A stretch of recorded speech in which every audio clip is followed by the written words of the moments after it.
Hello, Thursday. And Vimeo wants to do it widescreen, so widescreen it is. Okay, we'll start with Washington Post ABC news poll. Do you approve or disapprove of the way Barack Obama is handling his job as president?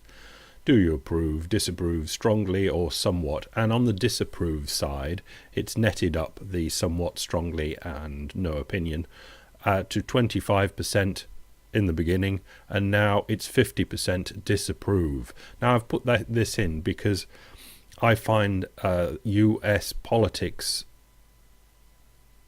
what should we say, dangerous, quite frankly. So many things now, and probably always have been, but increasingly it seems to me, are being done for political reasons and are just dangerous for the future of the country. Okay, that said, let's move on.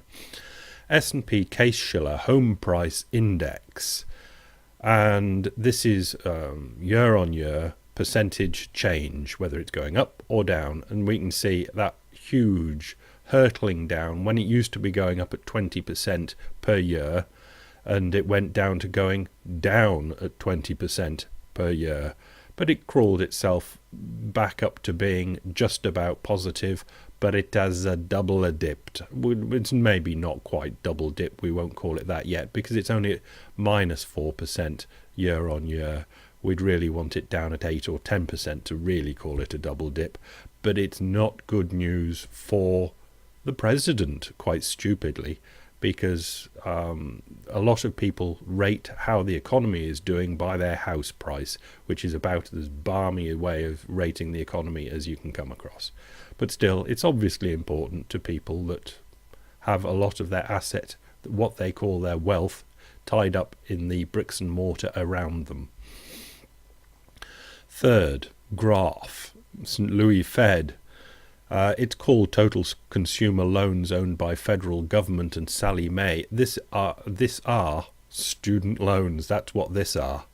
And you can see the shape of it. Into the recession, going into 80 to 120 billion dollars worth of student loans.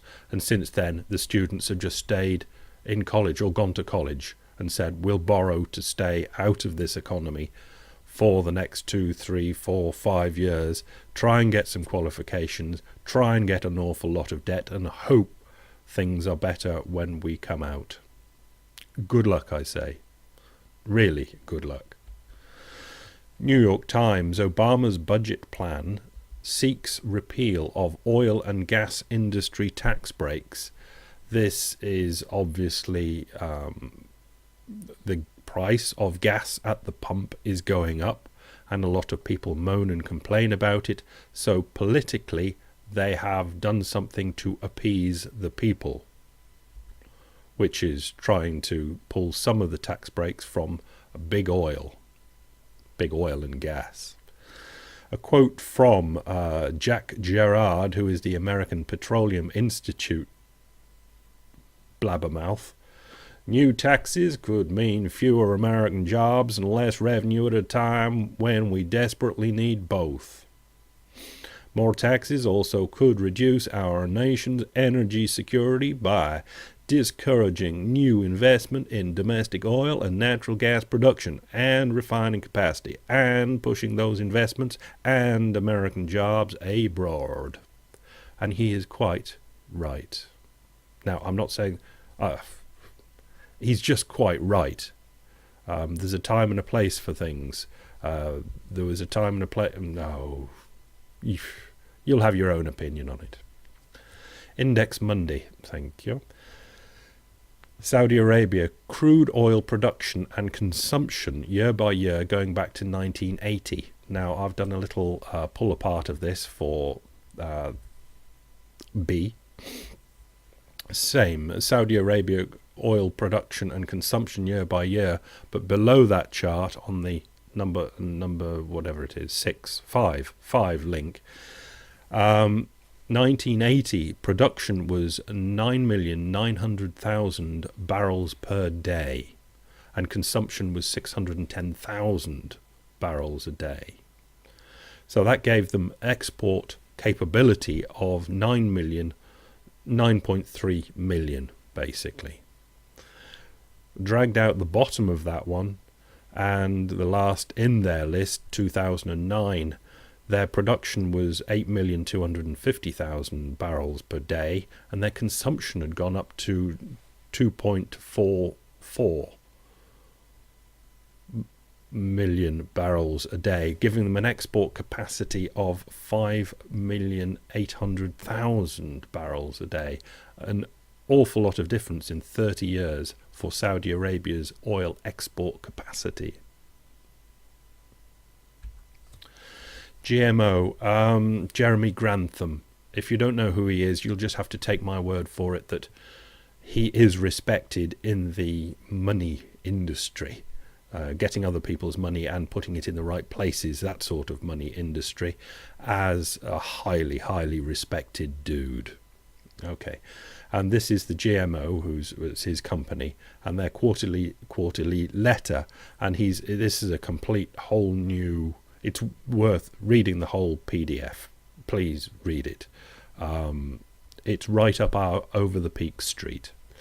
So he's got the summary. The world is using up its natural resources at an alarming rate, and this has caused a permanent shift in their value. We all need to adjust our behavior to this new environment, and it would help if we did it quickly.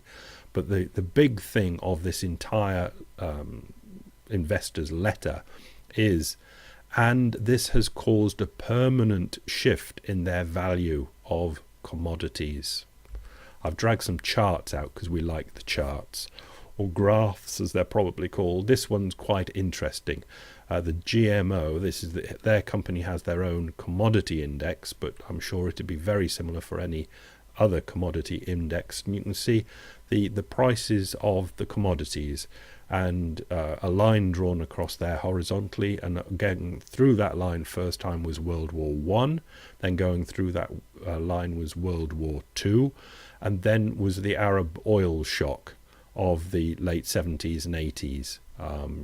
Remember that was a bit traumatic, so the price of oil went crazy at that time. Lots of things went crazy at that time, and the GMO commodity index went up through that horizontal line. 2008 we just stopped very shy of it, and we're just shy of it again now. And what is the great shock that's going on now? It's not a world war. The Arabs haven't said that they're not going to export any more oil, so the price is going up. What is the world war or oil price shock or commodity price shock that is going on? What is going on?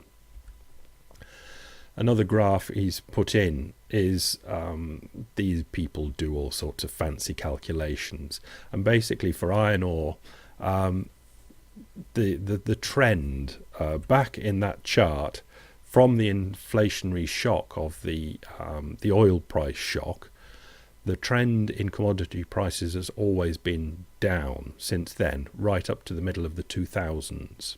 But now it seems to be going up, straight up to that 2008 and up again now. So these calculations are, how probable is it that we are still on that, what would we call it, bear market in commodity prices, as in, is there a chance that we are still on that track of cheaper commodity prices, and there's a 1 in 2,200,000 chance that we still are, if you look at the price of iron ore and all those other numbers, are meaning that no, that complete run is broken, it's over, it's finished. There is a new paradigm in place, and it is commodity prices going up. And that is the drift of this, the drive of this Grantham letter. I've put this one in because I found it quite shocking. Also, obviously, from the letter, tons of fertilizer used annually per square kilometre of cropland. So it doesn't matter how big a square kilometre is compared to other things, I don't know. But look at the way it's going up from 2 tons to over 10 tons of fertilizer per square kilometre. That's obviously to get the yield out. and fertilizer used to be mined, but now they get it from natural gas, and the whole thing is unsustainable. So we'll finish with this, which was one of his earlier charts, but I'll put it at the end just to show population, and the X and the Y there is when Malthus publishes his essay on the principles of population. The Y is actually when Grantham was born, but I think we can see from 1800 when Malthus published his paper or book or whatever it was, his ideas, that it's to do with population growing at one rate and commodity availability of commodities going at a lesser rate. So it looks like Malthus was wrong for about 200 years, and Grantham is now saying he could well be now right. We're in a new paradigm. It was fine when we kept all those funny coloured people poor, but now they're getting a few shekels in their pocket. And they're competing with commodities with us. It's getting dreadfully tricky. Bye.